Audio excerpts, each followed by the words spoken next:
come out? Thank you.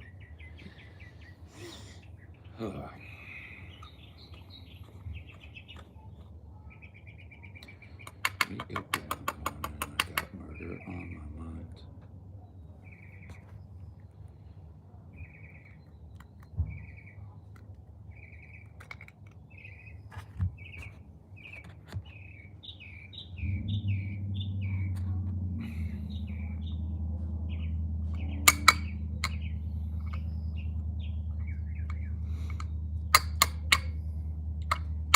Good morning. Good morning, sweet mystery. How are you? You don't know me. I'm your native son.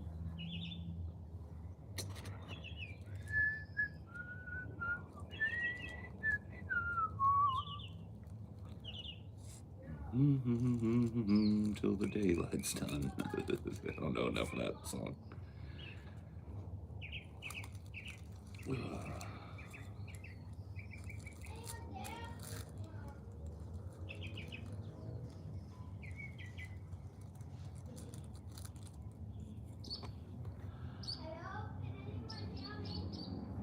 Yes.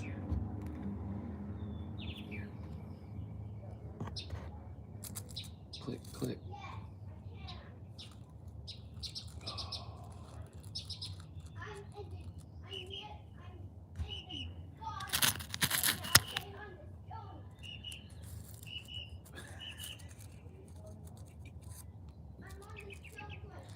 Man, you guys see?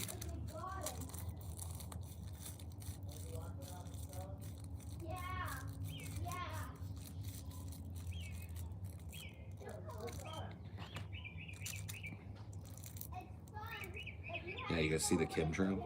Isn't that crazy? You believe what they're doing up there? Look at them go.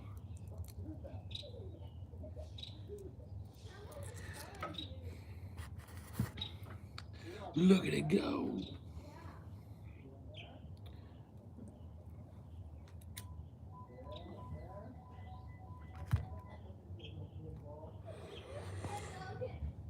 That isn't a chemtrail. That's a hit from God's Mom. Oh, okay. That's good to know. You remember the movie Fallen? Yeah, me and Amelia just watched Fallen. It's a pretty good one.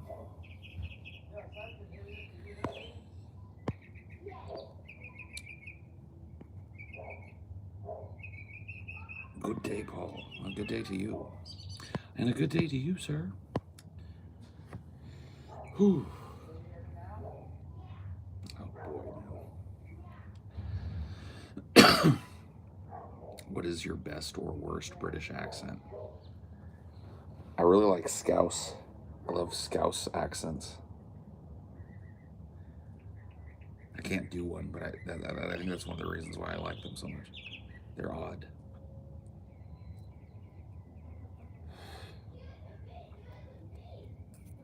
Sound kind of chimney sweepish, you know. El higo del Pablo. Well, that's me. That's so me.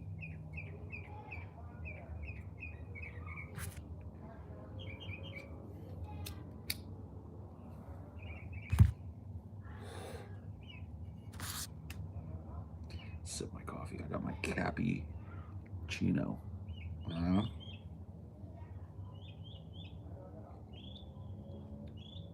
Early birthday present. My cappuccino mug. I watched one Who Flew Over the Cuckoo's Nest for the first time. It was really good. Didn't even feel like a 2-hour movie. Most really well-paced, well-edited movies that are of a length longer than 90 minutes don't feel like it. It's a sign of a really expertly written, expertly paced film. If it doesn't feel to you like you've been watching a long movie.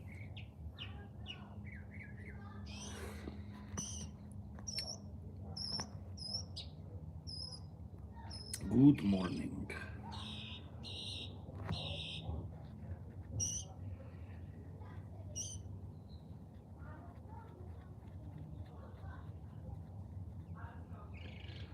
Good morning.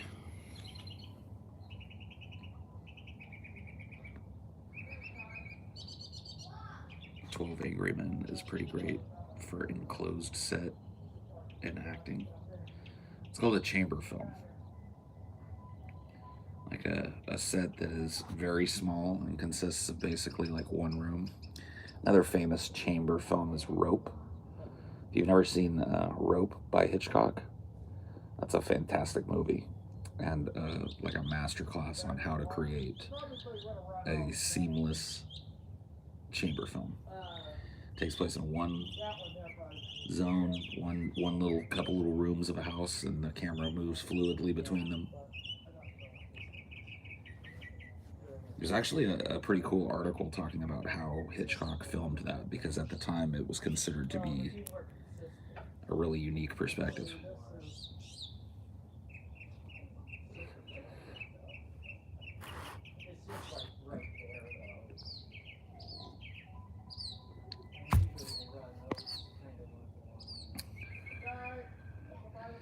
What was the name of that movie you're talking about? The other guy with the guy stuck in traffic that's falling down. Another movie that is worth your time. Not a chamber movie though.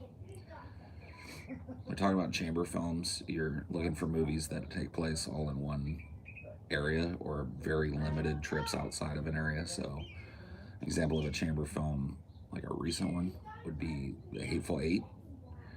So you know how The Hateful Eight takes place 90% in this little like winter lodge. Cube is another good example. One of my favorite chamber films. They basically built one big square set and changed the lighting in it to insinuate that they were moving between identical rooms.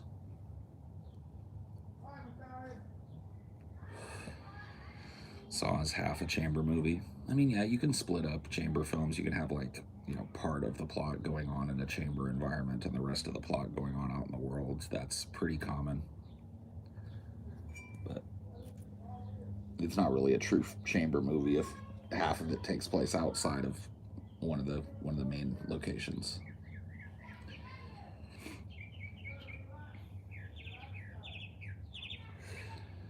Yeah, Lighthouse. I mean, it definitely had some different sets. It doesn't really qualify as a chamber movie. You know, there were top of the lighthouse, bottom of the lighthouse, interior of the lighthouse. That's three different, completely different sets. It doesn't really qualify. It feels that way though. It's a very claustrophobic feeling movie. You get the idea that these two dudes are stuck on an island together in the middle of nowhere.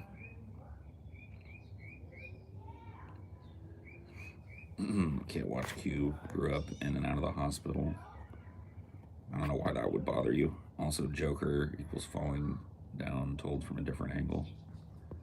Yeah, it's a similar kind of story, right? Yeah, I agree. The Cube sequels are an acquired taste. I actually quite like the second Cube, Cube 2 Hypercube. Cube Zero is not great, though. Cube Zero is like a prequel.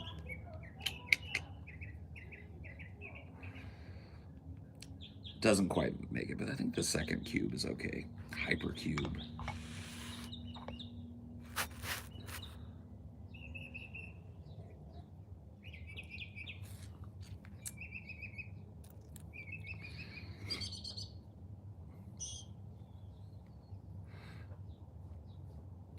Cube was Squid Game before it was cool. I haven't seen Squid Game, so I wouldn't know.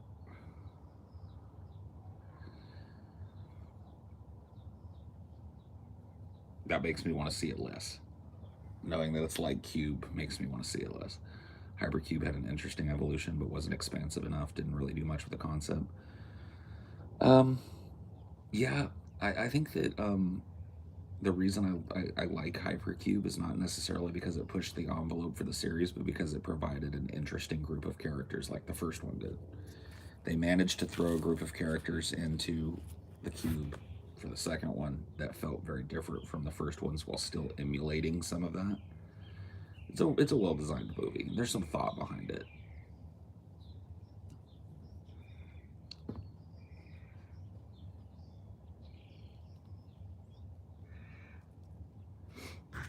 but it's not as good as the first one. The first one, it just has like a presence, you know. It's a movie that immediately sells you on its premise. Doesn't waste any time getting to it. Just kind of drops you into the cube with somebody, you know, to experience it. And that is that's just cool. Puts it up high on my list of favorite movies.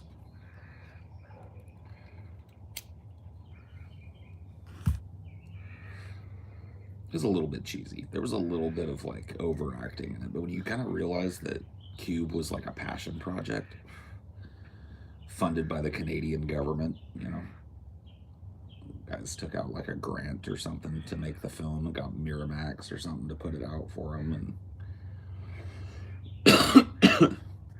pretty interesting.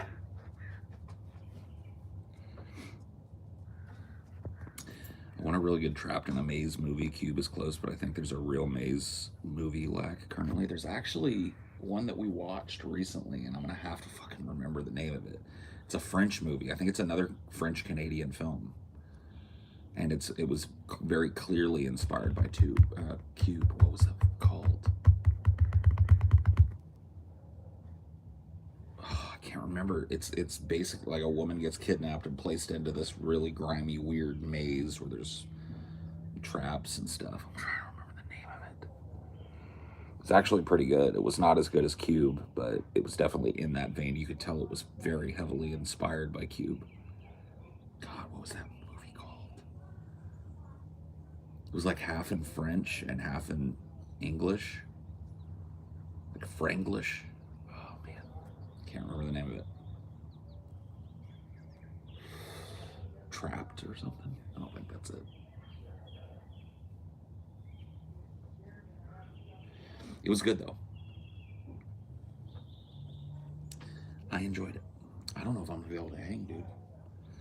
Whew. Sun is beating down today.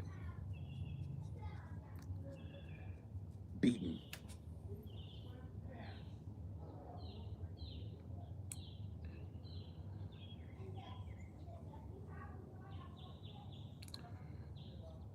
There was an awesome foreign film on Netflix about this elevator that feeds various levels of people. Sometimes the food runs out and people are shifted to floors. Meander. There it is. That was the name of it. Yeah. I think it's actually called Meandre.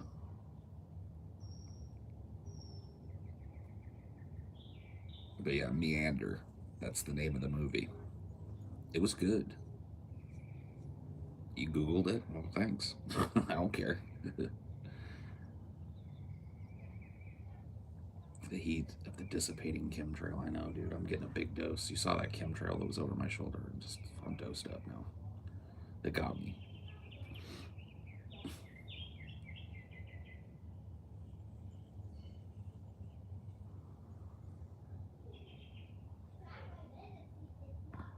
Oh, that was the stuff right there. That was the one.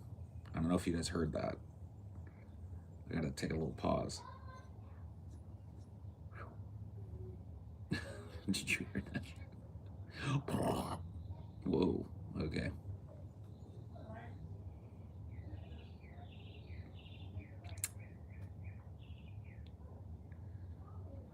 Chirp, chirp, chirp, chirp, chirp, chirp, chirp,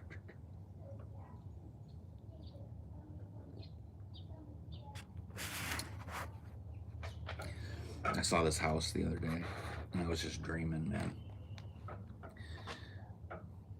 I know I talk to you guys a lot about the house, but it's a real big goal for me to have a place to be where, you know, we as a little family feel comfortable. And we saw this little house, not practical, but if I didn't have a job that required me to be hooked up to the internet 24/7, 365, sold. You know, just a fantastic little house. Exactly the kind of house that I'm looking for. I'm not looking for some big opulent kind of ostentatious house. It's a very little, like, modest ranch style house sitting on 10 acres in the middle of fucking God's green nowhere. 10 Just 10 acres of undeveloped land, too. No big yard, no big ostentatious anything. Just a little house with a gravel driveway and a big fence on the edge of its property that nobody's coming through unless I let them. And it was right in my price range and the whole nine, man. Just that one flaw, that it's probably like 45 minutes from the nearest little town, and the nearest town is a tiny little town. So it was just literally out in the middle of nowhere's nowhere.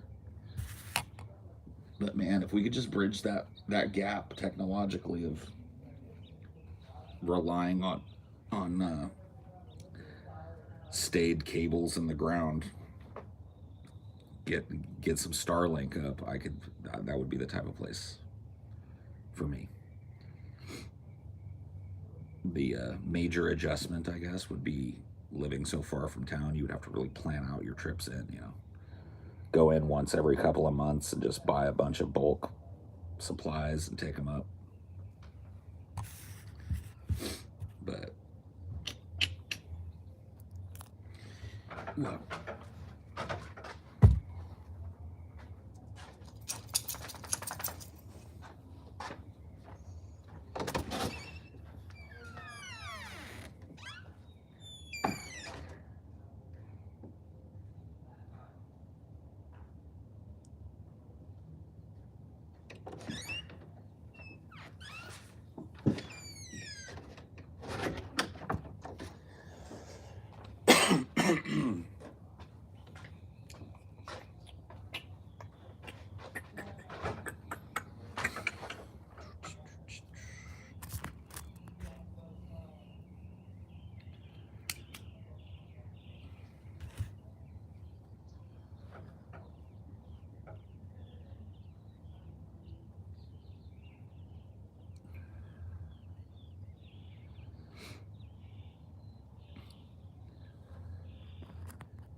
they have pretty good satellite internet now. Not really. Starlink is starting to come online for test markets. Most of them, like back east, on the eastern seaboard and inland back east, in kind of rural areas, there have been these very strategic rollouts of Starlink internet access, and the early, like, preliminary reviews on that from the test people that are in it are pretty good, to be honest with you. So it really feels like it's one of those technologies that we're on the cusp of having. It might be another 10 years or 15 years. They send a bunch of Starlink equipment to Ukraine. I don't know. I honestly don't know. I don't follow it super close. I just kind of I want to hear the big announcement that it's available nationwide or whatever. That would utterly change the viability of so many different housing possibilities for us. It would open up the market basically for us, because that's the one thing that keeps me from buying a house like that's literally out in the middle of nowhere. Because those types of houses are in my price range and falling as well. The market has kind of slowly and quietly taken a turn in a lot of areas. You'll be seeing news stories about it if you aren't already.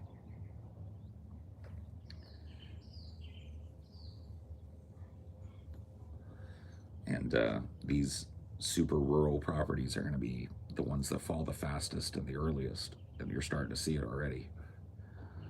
Like in terms of value, the less convenient it is to live in a house, the less theoretical value it has. So they got to knock 40, 50, 60, 70K off the price just because it's in the middle of nowhere. And if that's what you're looking for, serendipitous situation.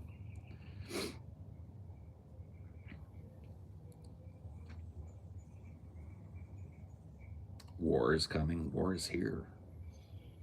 War hasn't stopped in the last 20 years of my life or more.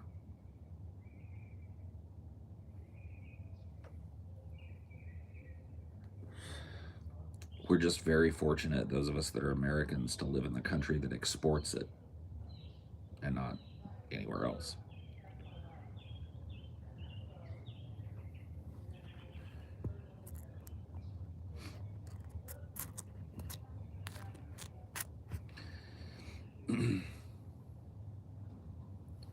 almost have enough for a down payment on a house, so I'm glad prices are trending downwards. Yeah, I mean, only thing I worry about being so remote, a severe medical issue pops up, being so far away from a hospital. I mean, yeah, that's a big deal. It's definitely a consideration to make, I guess, but I don't know. Am I so afraid of dying of some kind of medical issue or something that I'm not willing to seek out, what I really, really want deep down inside of me, which is like to have a little piece of land that I can stroll around and not not have to answer to anybody, not have to make allotments for anybody else's noise or anybody else's ideas for what things should be out there. Like to really just have a place that is secluded from the mess that we've made of society by enough of a buffer that it feels like my own little corner, you know. As silly as that is, I mean, it's not my own little corner, obviously. It's completely dependent upon the same things that this house is, but that feeling is very important to me.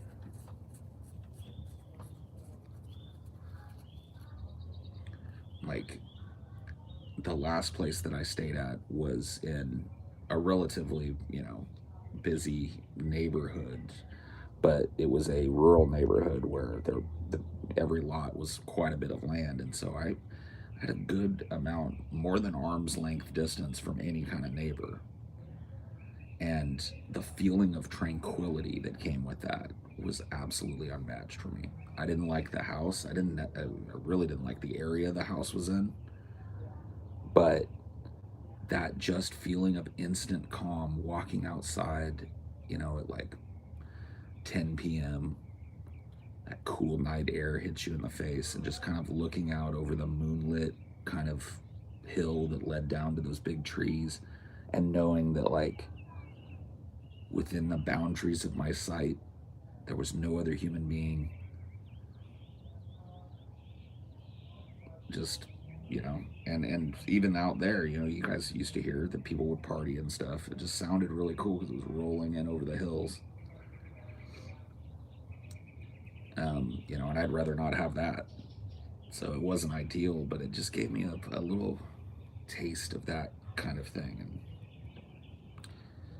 And I just don't know.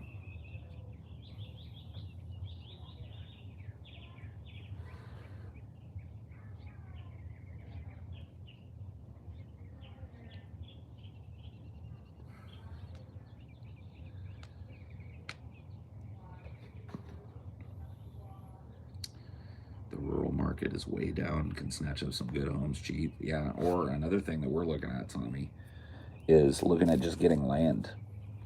So you can find land that is like installation ready, as they call it, meaning that it's, just a matter of putting in a work order to have it hooked up to like an existent electrical grid or something. It's ready to be zoned out for, utility access and all that. You get land and then you cheap out on the house. See, like for me, we don't have kids. We're not gonna have kids. And so I don't need to, go through all the angst and acrimony of having a house designed and hand built and shit. Just get a prefab house. You know what I mean? If I buy like 5 acres of land, get a little prefab house, have them pour a concrete pad for it, call it a day. I don't care if it lasts 80 years. I'm not going to be alive for 80 years. And I'm not looking to pass it down to somebody that's going to be alive in 80 years, It's just got to last me. It's got to be decent enough that it withstands the weather out there. These prefab houses, man, I don't know if you guys have looked at them. Dude, they're nice. I've been in a few of them. They're real nice. Like on the inside especially. They don't look like much from the outside, but you get inside, you can't tell no difference between that and a nice, well-designed house or whatever. So that's really the dream there.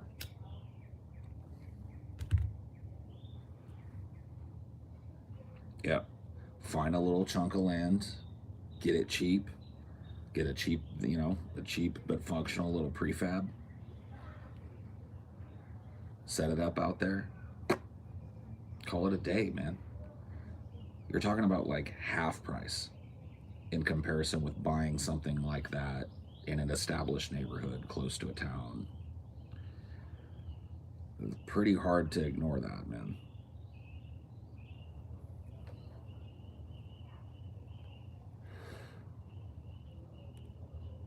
So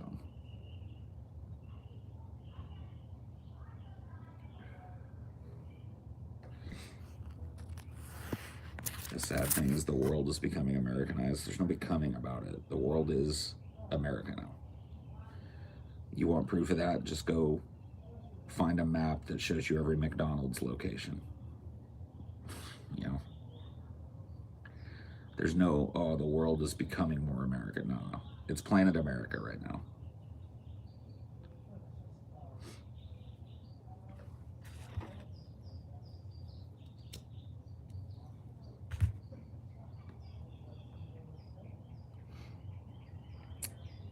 Good old planet America. Oh shit, they dropped it on their chemtrail. See?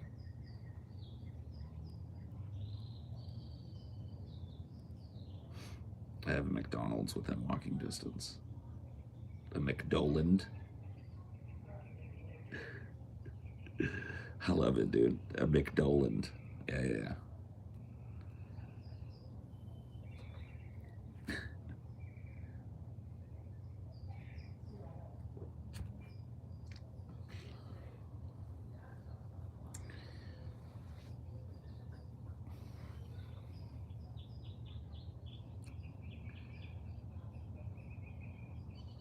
Land is the most, I mean, like, yeah.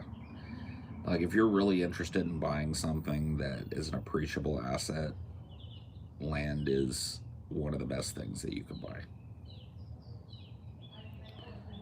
Because they're not making any more of it.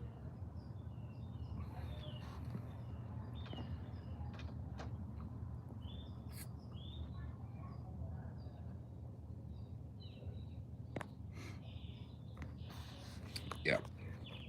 Coca-Cola Wunderbar.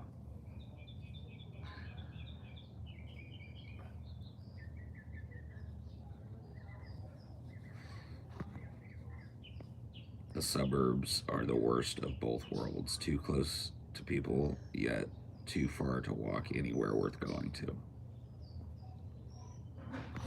I mean, yeah, that's where I'm living now. I'm living in the burbs. And you can see my life is, I basically share my life with a bunch of people. My tiny little sliver of backyard is backed up against no fewer than 1, 2, 3, 4 houses. Yeah. Living the dream.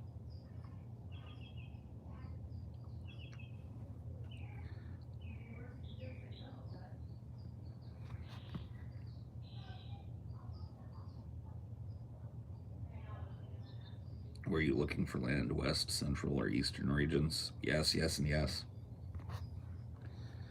I'm not necessarily married to the idea of living in any region of the globe. You know, I have a few criteria. One of them being, you know, legal recreational marijuana, so that limits me to about 15 or 16 states at this point. But yeah, those states are dotted all over the country.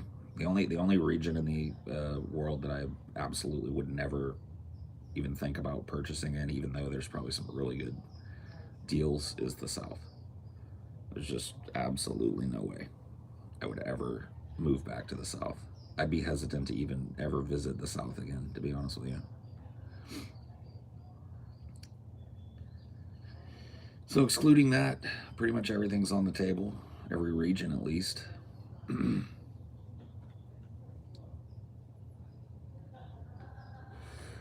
Thanks, future Paul.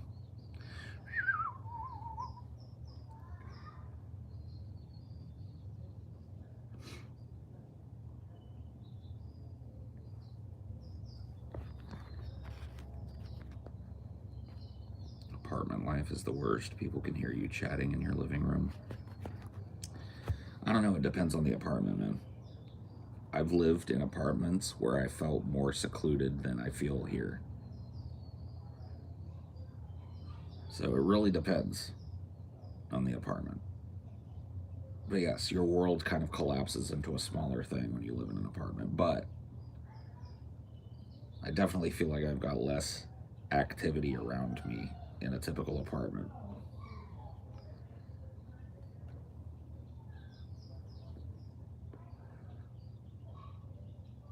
The good thing about renting is you don't have to fix major appliances when they break out. That is a good thing. Except for the fact that of the major appliances in this house, I own 3 of them. This house did not come with a washer, a dryer, and it came with a real shit refrigerator.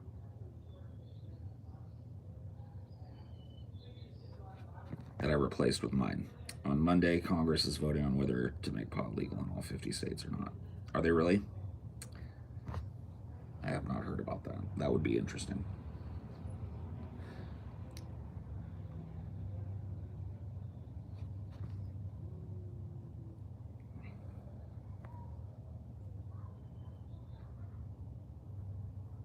Do you think we'll have a meetup this year? I doubt it, but if it happens, it'd be great because I'm going to the U.S. as an exchange student next semester. Yeah, I don't think so. I may be wrong about that, but I just don't think so. Like I moved recently, right? Scotty just got finished moving and is, probably looking to move again in the next year. And TJ is very publicly, looking for another place to live, looking to get out of the area that they're in. So it's just like there's such an expense wrapped up in moving, that looking at, setting up a big ass meetup and shit and trying to make it break even, just it's gonna be a minute before everybody's kind of settled. But I think once everybody kind of finds a semi-permanent spot, then it's a foregone conclusion that we could throw together a meetup because we're going to be kind of scattered to the 4 winds of the United States, and so we're going to have to all get together.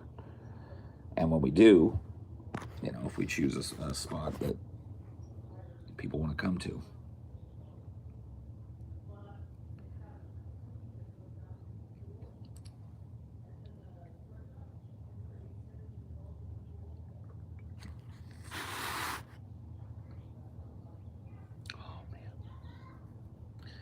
The sun is just oppressive today. Oppressive. I feel oppressed. I feel duly oppressed by the sun.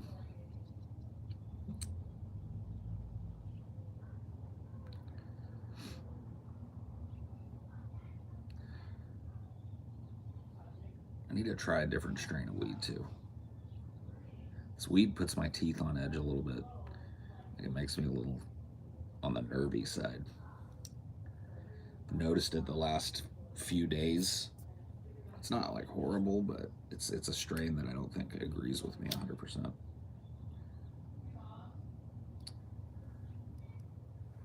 Speaking of, let me take some more. A few shekels for some good content, my friends. Well, thank you. I appreciate that. It's very kind of you.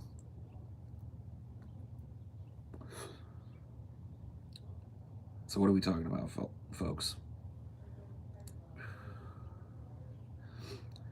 Sativa. I typically, like, Blue Dream is one of my favorite strains, so it's just certain strains, man. And every once in a while I run into one. This one, I've just got like a bag of shake, basically, that I've been rolling joints out of, and it's not every time, but there are times where I really notice myself getting a little nervy on it. I'm just like, fuck.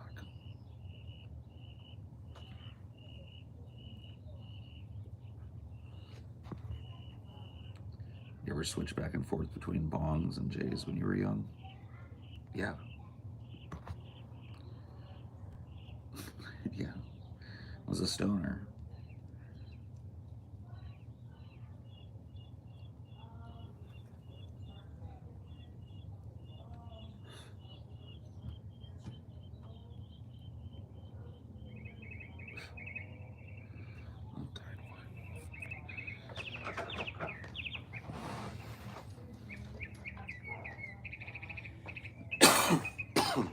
Come on, dude. Come on.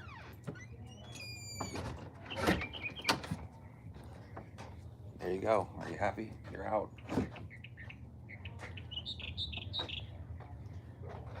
You happy, D? You're out.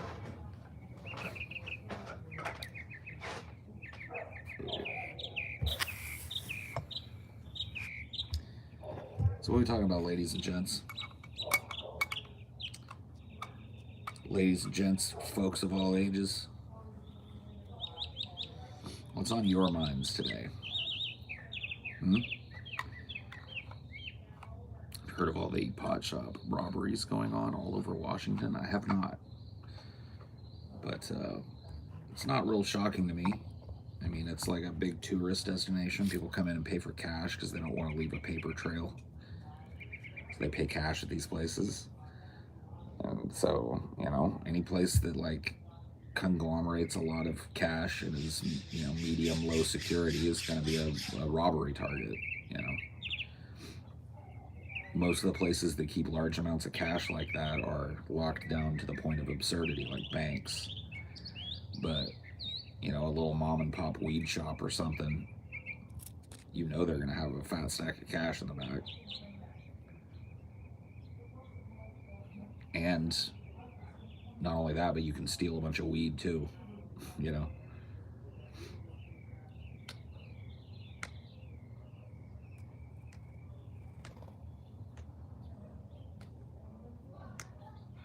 Imminent cyber attacks on your mind? Yeah. I mean, you know, that's one of the aspects of, you know, America continuing to perpetuate proxy war with Russia is that, you know, we've seen the destructive ability of hacks in like localized ways. And, you know, that's going to be a whole frontier of warfare and stuff. So you're talking about hacks that fuck up the banking system, fuck up the power distribution network, traffic. You know, the implications are pretty spooky.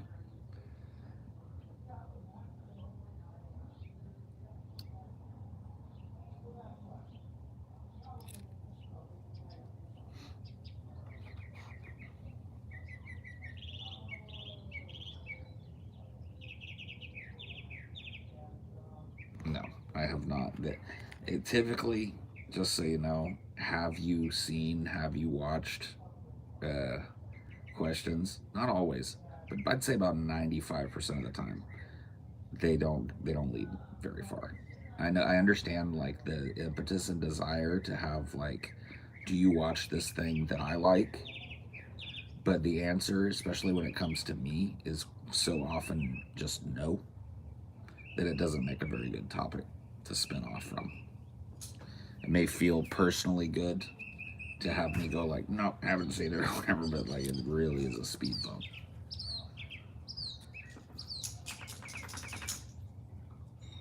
Oh, okay. Thanks, Tommy. I'll check it out.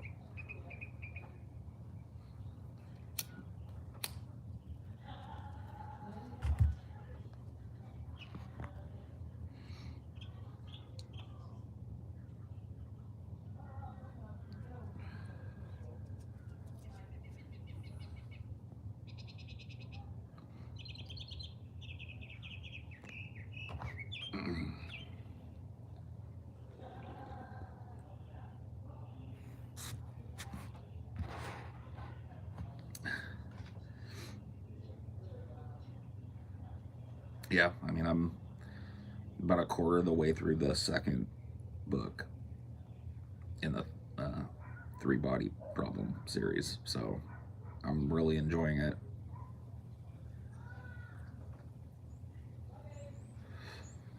It's one of those things that, like, you know, I've talked about it a couple of times here, and it's interesting to me, but it's very hard to explain. I don't feel like I fully even understand it quite yet, so.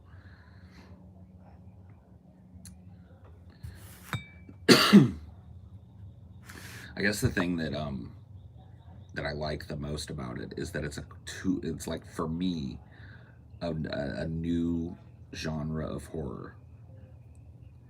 it is a seamless blend of sci-fi and horror, and it creates this, like, it's the horror of expectation. It's like, what if instead of this giant alien invasion happening out of nowhere, what if we knew it was coming for 450 years, knew that the human race was doomed to be destroyed, that we were on a limit, a clock, a generational clock, and knew that there was nothing that we could do with our science and technology that would match them in that time. And so it creates this whole new kind of horror where there's no monster lurking in the shadows. There's no boogeyman underneath the bed. There's no vampire in the old dilapidated mansion, right? It's the mundanity of the world, completely and utterly underscored by the common knowledge amongst all people that in 450 years, and see, the thing is, we don't even know what they look like. They haven't shared any of that information with us, so we don't know what kind of beings they are. We don't know what kind of ships they fly or what kind of weapons they're going to use on us. So it's like, that's an element of the horror. It's not just knowing that humanity is doomed, but not knowing what form that doom is going to take. We don't know what these aliens are going to look like, if we're ever even going to get to see them. Are they just going to orbitally bombard us? Or are they going to physically invade, or both? Or, what kind of weapons can we expect an advanced alien civilization to have? How destructive? How could we possibly prepare ourselves for? Like, it's just a constant sense of underlying dread and anxiety, even though, in the timeline of the book, the people that are alive now, their children's children aren't going to be alive by then, like,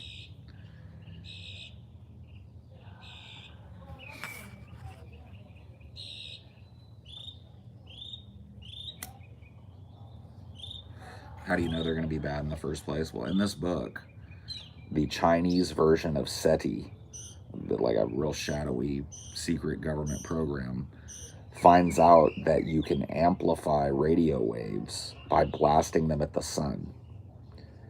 So, and I don't know if this is true, if this is science fiction or science reality, but it takes place back during the Cultural Revolution in China. So the shit starts in like the 50s and the 60s.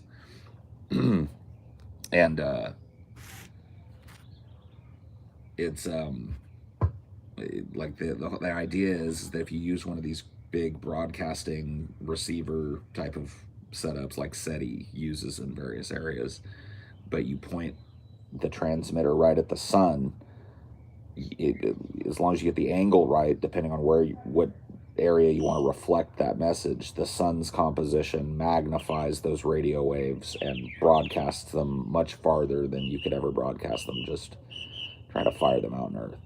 And so they send out, like, Earth, the Chinese military does this, fires radio waves at the sun reflects it out into the vastness of space, and the message basically says, hey, we want to cooperate with you. We are the human species, and we want to meet you, and we come in peace, and all this shit. And the idea in this book is that at Alpha Centauri, which is the closest star to us, there happens to be a civilization that lives in that local stellar system. So about 4.5 light years or so from us. And they have listening posts set up.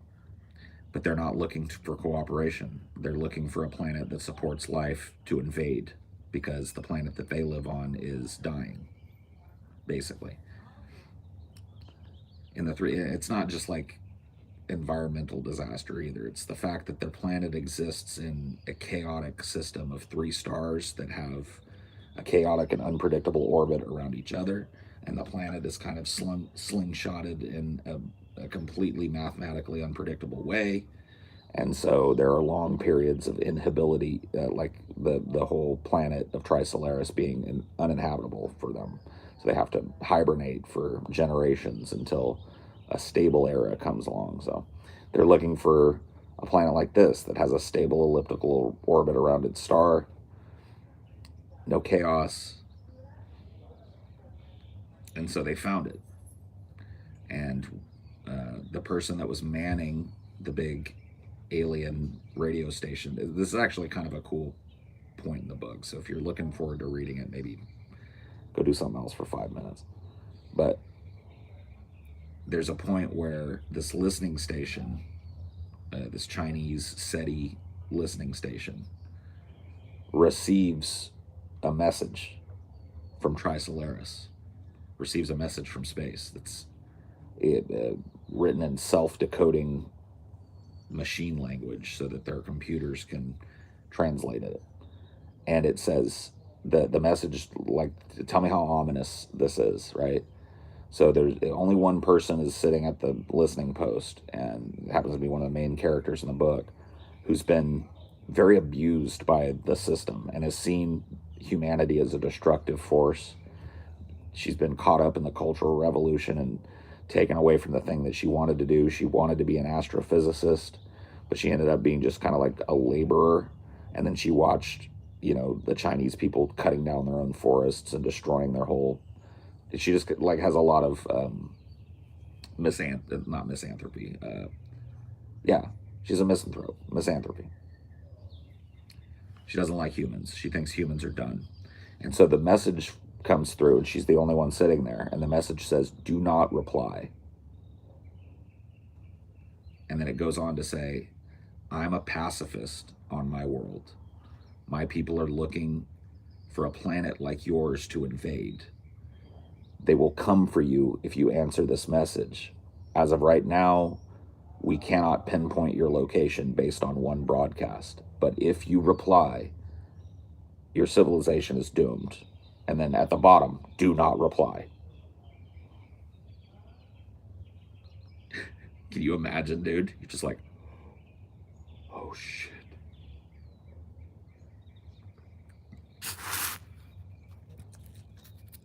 And so, in a big kind of plot twist in the book, that character, with all of her misanthropy, sees a way for her life to be put into effect. Her ideology, her internal ideology against human beings. She sees a chance that not one single human being on the planet may ever fucking get. And so she kind of quietly engages the transmitter and sends a message back. And the message says, please come. Humanity can no longer solve our own problems. Bounces it off the sun. And sets in motion a chain of events that will culminate 450 years or more after she sends the message. Is she the good guy? This is not that type of book. There's no good guys. Not really. There's a lot of human beings who are, you spend time with, who's provide a human perspective on the events. It's not written in a good guy, bad guy world.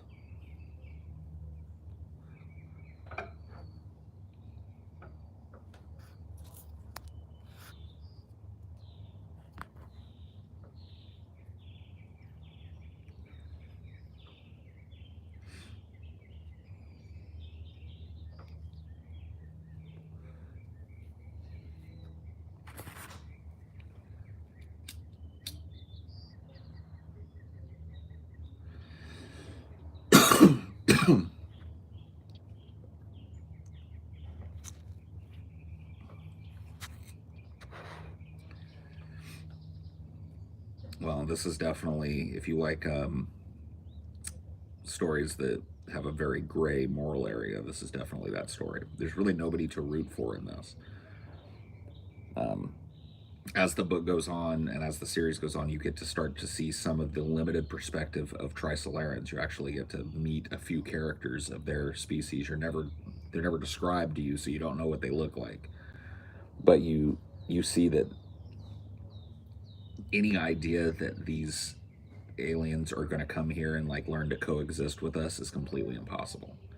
once you start to see how their society functions. And it's all as a result of maximal survival, right? It's evolution pushed to an extreme because their civilization has risen and been destroyed so many times, right? That they don't focus on anything other than maximal output of every individual on the planet. That's the only thing they value. It's almost like insectoid in that way. Like, because, you know, during some of the civilizations that have come and gone on this planet Trisolaris, it's, you know, there were eras and whole like civilizations that sprung up that had beautiful, wonderful art. It's not like they were inherently different from us at the start. They just have completely different evolutionary pressures. So whereas we live in a relatively stable environment where we can do things like paint paintings and make movies and listen to music and muse about poems and, you know, esoteric things, they actually de-incentivize that. That does absolutely nothing to prepare the next generation for the next collapse. And it does absolutely nothing to push Trisolaran civilization any closer to any closer to getting off that planet. They need their technology to be the complete and utter focus of every one of their civilizations, and that's how it ends up. It's like, yes, the cycles of death and rebirth happen, but every civilization picks right up where that last one lets off, learning all those lessons from the previous one. Oh, you remember that time that the whole civilization spent its time reveling in art and like individualistic expression and stuff? They added nothing. They were like a lost generation because technology barely crept forward at all during that entire civilization. But then look at this civilization that was completely and utterly, you know, militaristic in terms of how it funneled everybody's labor into science, and look at how far they pushed us forward. It was them that discovered this, and it was this, you know what I mean? And so they just value different things than we do. They look at art and entertainment and esoteric things and really most philosophy outside of a bare utilitarianism as a waste of time, an utter waste of time. Every second of your life means something when you might get 3 days to add before the next chaotic era. You never know. It's a chaotic era. It comes and goes at whim. So you might have 100 years of relative stability. You might have 100 days. You might have 3 hours. So every second that you're awake on the planet as a Trisolaran, you have to be adding something. Because if you're not, you're worth more like broken down into your component parts. They'll just kill you. You're dehydrated and burnt if you're of no use.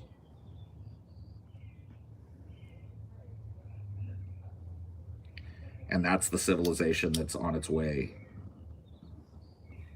to Earth.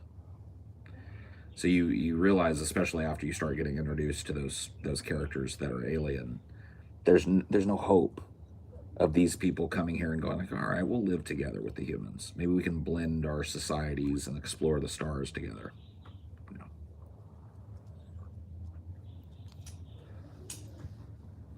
Ayn Rand's worst nightmare, yeah. Trisolaris shrugged, dude.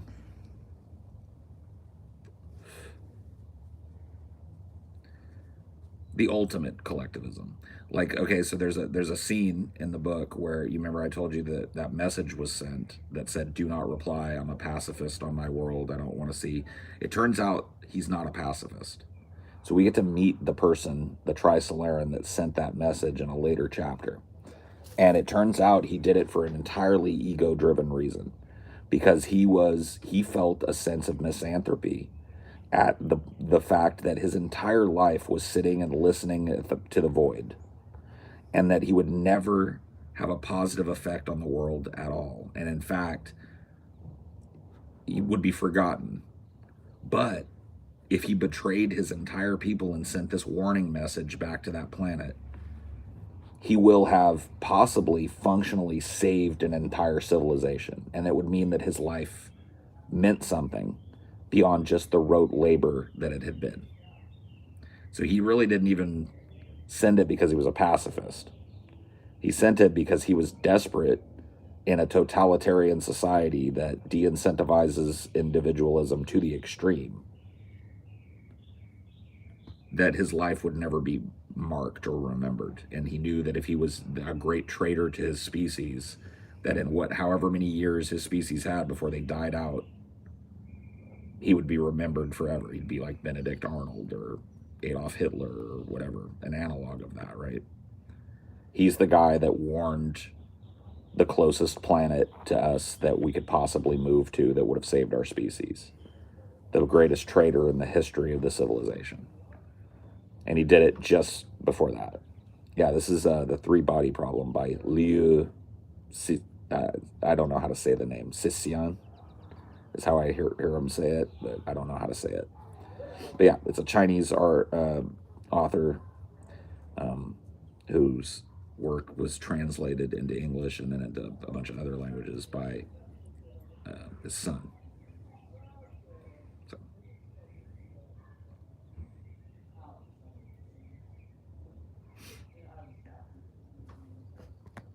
This sounds great. It really is great. You know, even with what I've spoiled you on, you know, the book is I kind of knew some stuff going in too. So I kind of had some preconceived notions, and it's just a great book. Very slow burn book. It's not an action-packed book.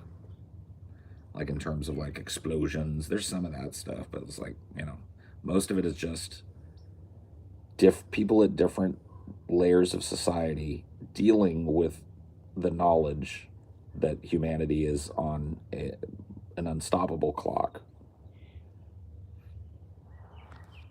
Qi Xian, yeah, I don't know.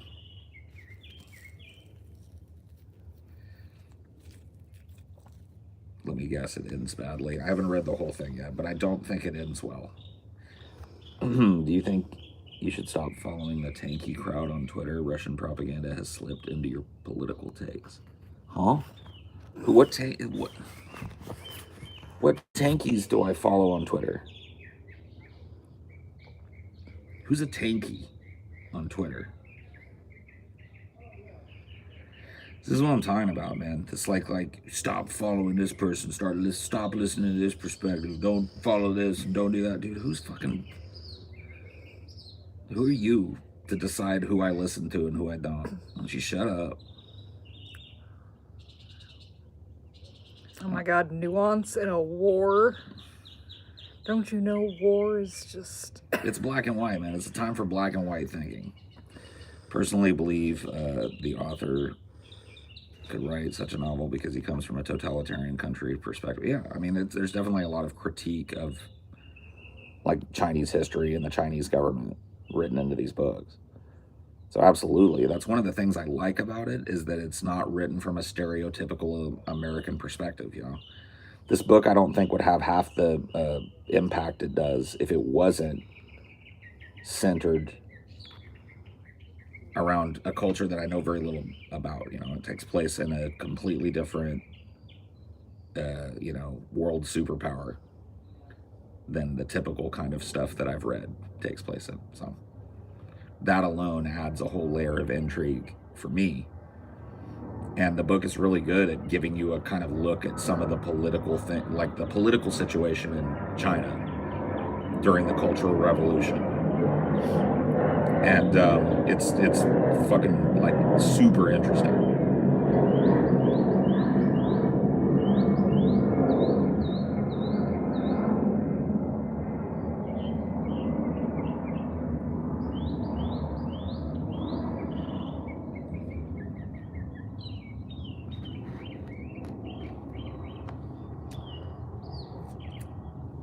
It's that big military plane that... Oh, yeah. swoops around. This guy in the comments thinks he's the minister of propaganda. I know, dude.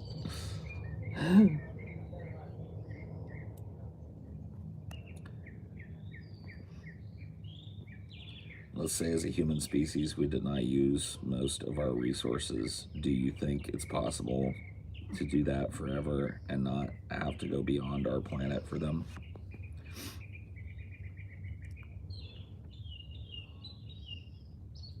What? Bruh, we did not use most of our resources.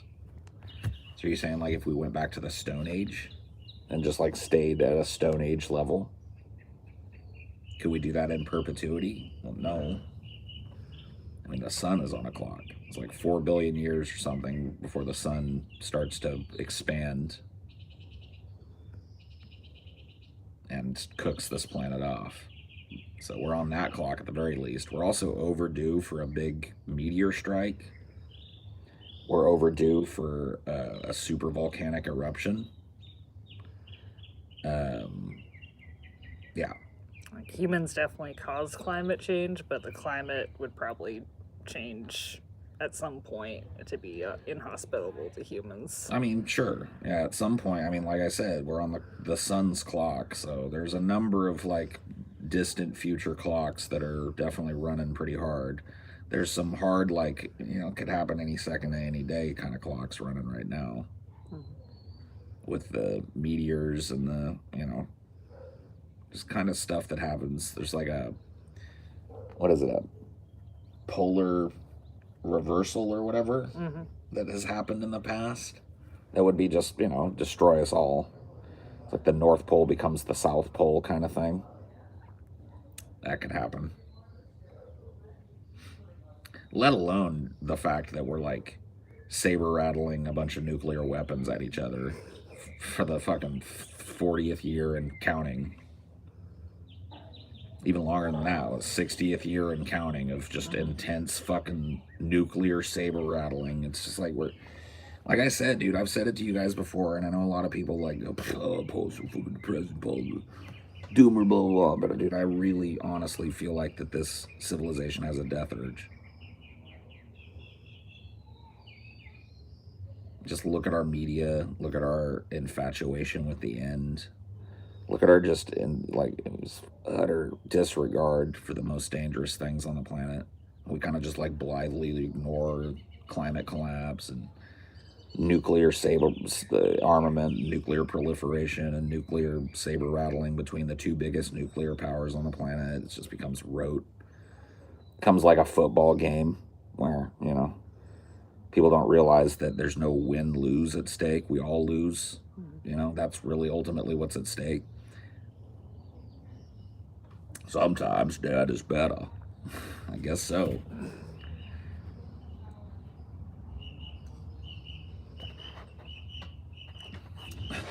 I suppose. I mean, really the only way to make peace with it is knowing that you as an individual can't affect it. That's, that's very cold comfort, but it is the little bit of comfort that you're going to get out of it. Yeah. You as a person, nothing you can do. You can speak your mind if you choose. You can not speak your mind, but ultimately, like I said, man, you're just as inconsequential as everybody else when the chips are down.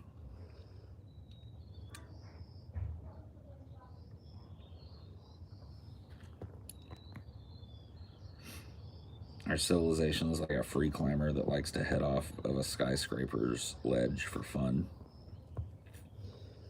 I don't know.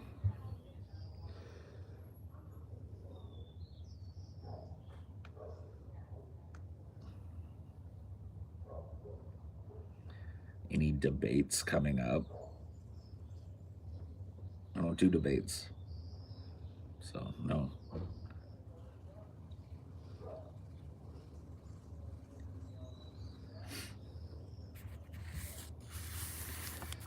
Remember when I was describing how people treat it like a football match? That's what, like, debate culture is about. It's about kind of contextualizing the horror of our situation and our careening towards multiple, like, world-ending crises by pouring all of your emotional energy and angst into rooting for one side of a fucking completely and utterly performative and meaningless argument. I don't like participating in that. I don't get any comfort from it, and I certainly don't like, go out of my way to make that type of content. Go in. Go.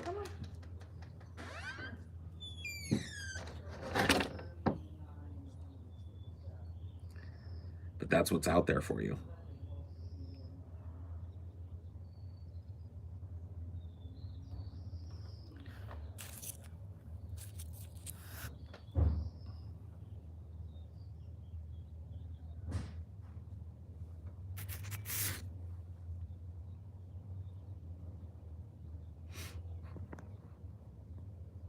So pasting Jamie Darkey was just for fun, I take it? I actually said that before I went on. If you actually look, there's a Highdeology here on the channel, and you're going to have to go look for it. Where, I went for like 30 minutes or something, and then TJ came in and was like, hey, you want to come on my channel and debate Jamie Darkey? And at first, you can like go back and watch it. I'm like, nope. And then I eventually just tell him like, look, dude, if I do this, I'm just gonna like, I'm just doing it for the lulz, man. I'm coming to make fun. Like I'm gonna meme on her. He was like, okay. I was like, okay. So it's like that's written in stone, man. It was out of a sense of boredom and entrepreneurship on TJ's part. He saw it as an opportunity to monetize a little kerfuffle, and he did so.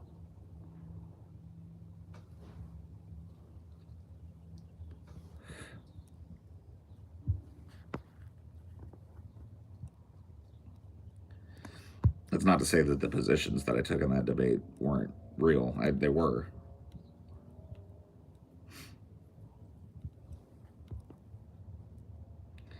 TJ tossed her to the salt wolf. Kinda, yeah. You ever watch TV series or just movies? Very rarely do I watch a TV series.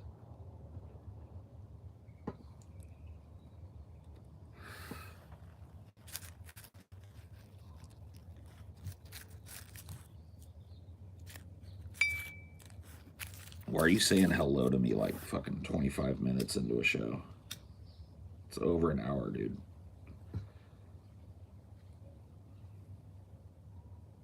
Skip the pleasantries and add something to the conversation. Yeah. That'd be cool.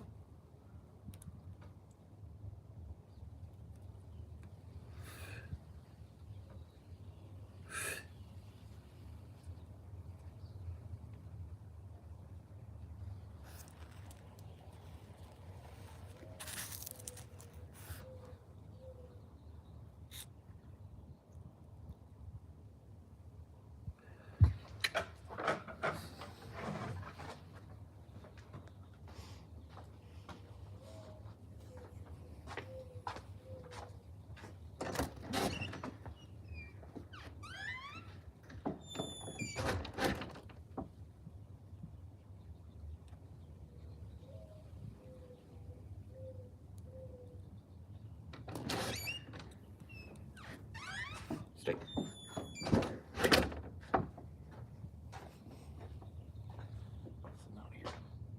Bacon in the sun. Wow. Anyway.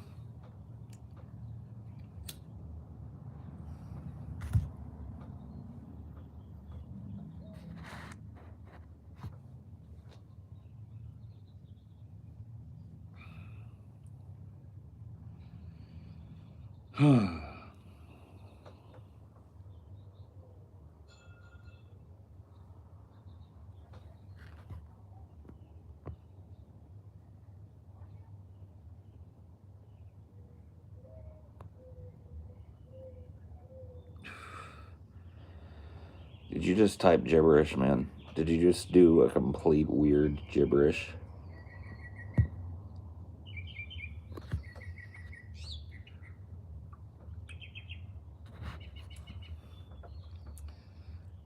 I met you in a dream last night. Paul, you were driving a school bus, stopped the bus to greet you, and you seemed very annoyed. Yeah, that seems about right.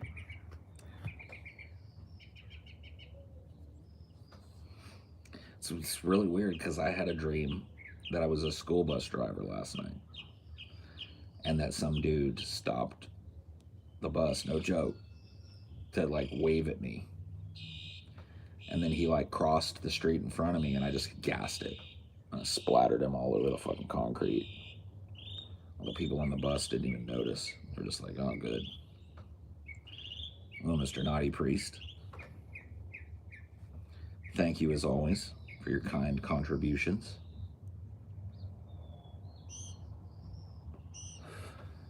It's only gibberish if you think it is. If you want to see a UFO, I gave you an answer. Take it or leave it.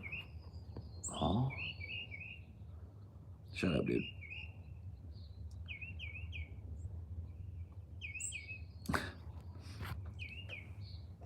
Shut your hole.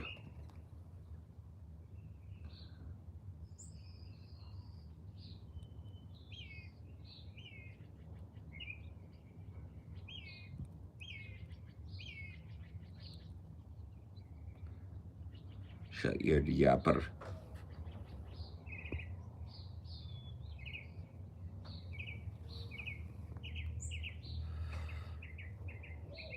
Times. You heard about Destiny getting banned from Twitch? If so, any thoughts? Yeah, these guys that are heavily political, they're just like playing with fire, man. The history of these platforms like strongly implies that if you get into the political sphere and you become not entertainment but controversy, they're probably going to ban you. That's why Vosh is no longer there. That's why Destiny is no longer there. It's not a platform that welcomes or wants political discourse with radical ideas being presented and talked about and pictured. And they don't want that. They want you to get your girlfriend or wife to put on a bikini top and sit there and play God of War for donos. That's what they want. And if you're not doing that, you know, at the very least, you better just be playing a video game or something, or sitting around and doing like licking a fake ear, doing ASMR or whatever. You know, it's not a platform for politics. But the problem is that a lot of these dudes just like retreat immediately to YouTube, and YouTube is not a platform for politics. YouTube has a storied history of banning huge content creators who host political content. And you guys saw the constant battle that we were in back on the DP show, because we had these like debates and had these political figures on. We were constantly getting takedowns, flags. It was a constant battle, dude.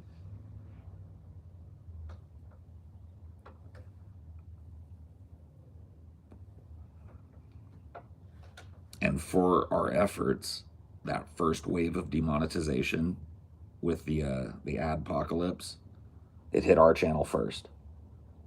We were in the first wave of that. Shut down. Are you making X amount of dollars a month reliably from, you know, bringing views to these ads? Nah, now you're making zero. It's like, what?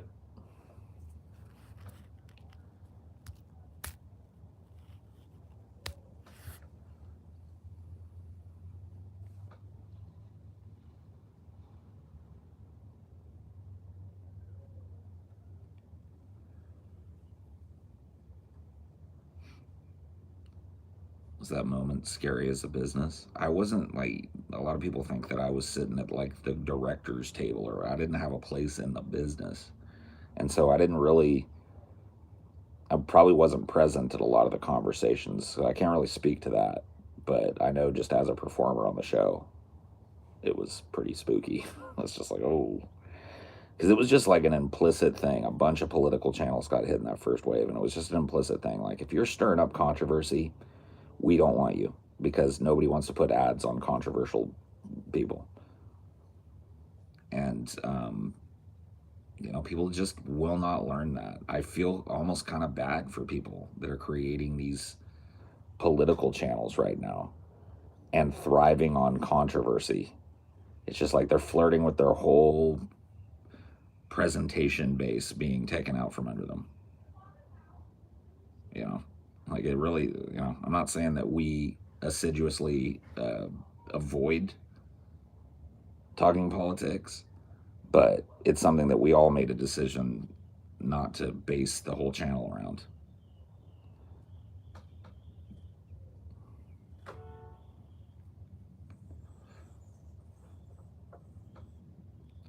And if your whole channel is just like beefing with people over politics, you're on the clock, dude.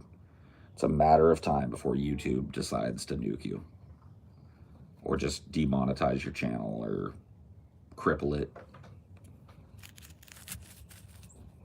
It's just not a platform for that, you know? It's not. So, what you gonna do?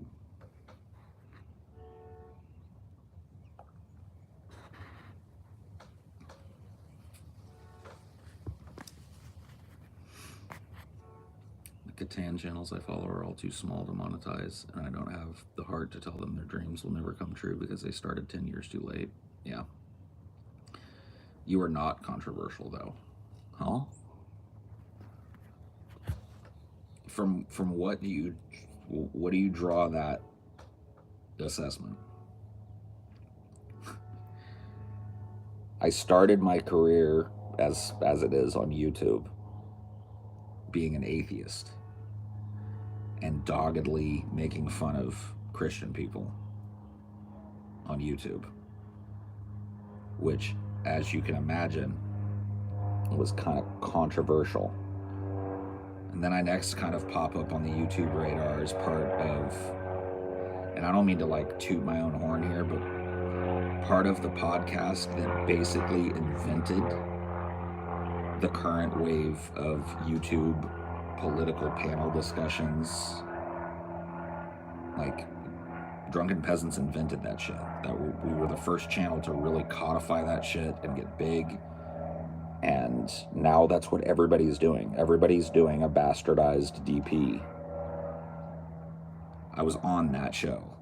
So I don't know from where you derive the idea that I'm not a person that tends to have controversy follow in my wake, but I would kind of, I would debate that. I would dispute that assertion.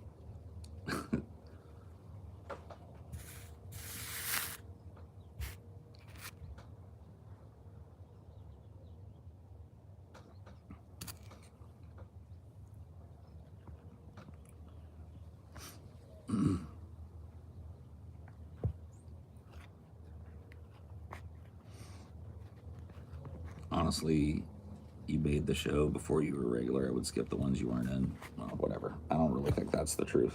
The show was on a pretty well-established trajectory. I just, you know, I kind of came around and was a positive kind of guest at a time when it was really ascendant, and you know, I did my part to push it, and I'm happy for that. But you know, I was just a performer on that show, man.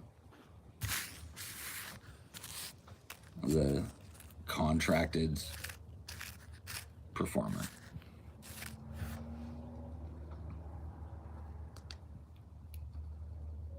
But I do think it's funny how things change over time. I was flipping through my YouTube app the other day, and it recommended the Milo episode, and I was like, whoa, dude. This kind of took me back to that little era where, dude, in the wake of that, people hated me, hated my guts. There was a huge swath of our audience, mostly like alt-right folks, probably, super triggered by the fact that I didn't just like defer and fawn all over Milo, and that I went out of my way to be contentious with Milo and stuff. And yeah, dude, I mean, ultimately ended his career. You know, not because of anything I said, but because of where the conversation was pushed due to the fact that I was constantly and consistently adversarial with the guy. And you know, trace the etymology of that dude's rise and fall, and it hinged on that performance. And so it's just like, it's interesting to see how that's recontextualized. I went and looked at some of the comments. I went and sorted the comments on the Milo episode to see if people were still commenting, and they are, absurdly. And there was a dude that was like, what was it?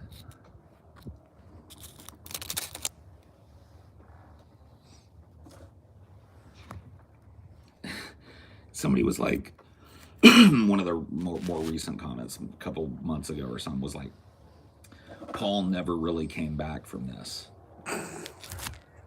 And then there was one reply to it, also recent, that said, Milo never came back, period. So, I mean, that's kind of true. He had a little brief interlude while whoever had decided to fucking engineer his downfall sat on it like an egg, and they waited for his most proud day, dude. He's gonna be the keynote speaker at CPAC, the MC of CPAC, man. That's like the establishment giving you a big wet kiss and going like, you're gonna be a millionaire, baby. Oh, you're always gonna have power. Yep. People are gonna listen to you, take you. Oh man. You just get oof. Yeah, dude. Milo is doing a gay conversion therapy now. He still lives with his ex-husband, but straight as an arrow, and he can teach you to be straight too. Oof. Yeah, I remember he used to have the clout to like, I think he went on Bill Maher a couple times and shit. He was like the level of what's that one chick that's super tall and skinny? It's conservative. Oh, Ann Coulter. Yeah. Yeah. I think she's kind of fallen off too. Yeah, she just kind of disappeared, but she doesn't need to stay on. She sold so many books during like the late 90s, early 2000s to dumbasses. She's probably like coast on the rest of on just like the little what was it called, interest payments on her bank account. She doesn't have to do anything anymore. She can pop up every once in a while and refresh her bank account if she needs to by just being like, writing another crappy little political book and putting it out, which she still does. There's still a built-in audience for that. She's still going to make a couple million. I love how Bill Maher, who actually fawned over Milo, took credit for taking him down. Oh, that was like, dude, that was the most frustrating thing. If you actually look at my Twitter history, I had an actual interaction with Jake Tapper over that shit. I called out Jake Tapper because when he covered Milo's downfall, he called us a podcast. Like, wouldn't even name our podcast. Didn't name any of the people on the podcast, but just used footage from our podcast. And never credited the source. And so I called him out on Twitter. I made a, hey, at Jake Tapper, real, like, journalistic integrity there or whatever. Not naming our little podcast that broke this story for you like a year ago. Thanks, and he replied to me to give you an idea how out of touch Jake Tapper is. And people immediately like had a negative reaction, and they ended up like doing a correction on the Jake Tapper show, saying, I want to make an apology to the Drunken Peasants podcast, who we failed to credit in our story about Milo Yiannopoulos the other night. So actually, you can go find it. It's out there. But his first response to me was, I wasn't even there that day, so I don't know what you're talking about. And I was like, I immediately, when that popped up, I immediately was like, isn't it called the Jake Tapper show? Like, aren't you supposed to take a little ownership of what happens on the show that is your name? And he got ratioed before ratioed. I ratioed Jake Tapper with that one. And ended up getting our little podcast mentioned on his stupid little show. But that was so frustrating because, like, that was such a huge global story. And we got so little credit for it in most media outlets. The obscure right-wing podcast. Yeah, we were called a right-wing podcast a bunch of times, and like that couldn't have been further from the truth. You know, just like, and nobody wanted to name it. You know, it would always just be like, some podcasters who did a show about a year ago. You know, that was it. No mention of anybody's names. No attempt to contact us about it either. You could have like explained what your intentions were. I really felt like at that time that in order to like really journalistically be thorough, they should have interviewed those of us that were there at the time that Milo said these things that he got canceled for. You might have even smoothed it over for him a little bit. I mean, I don't know how interested I was in smoothing anything over for Milo, but just like adding context. If they really cared about the context of the story, but no. Dude, all these outlets were more than happy to use our podcast without even putting an attribution down there. You know?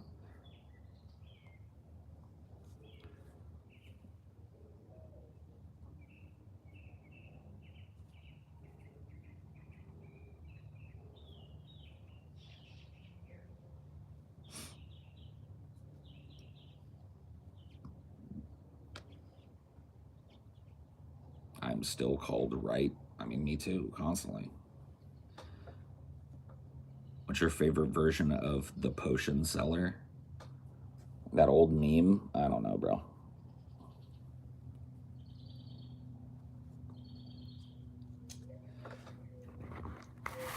And with that, it seems that we've petered out. I can't just like ramble anymore. So I'll see you guys later. Chat, step your game up next time, dude. Seriously, it's gonna be a purge. I'm gonna purge chat next time. I'm very disappointed in you all.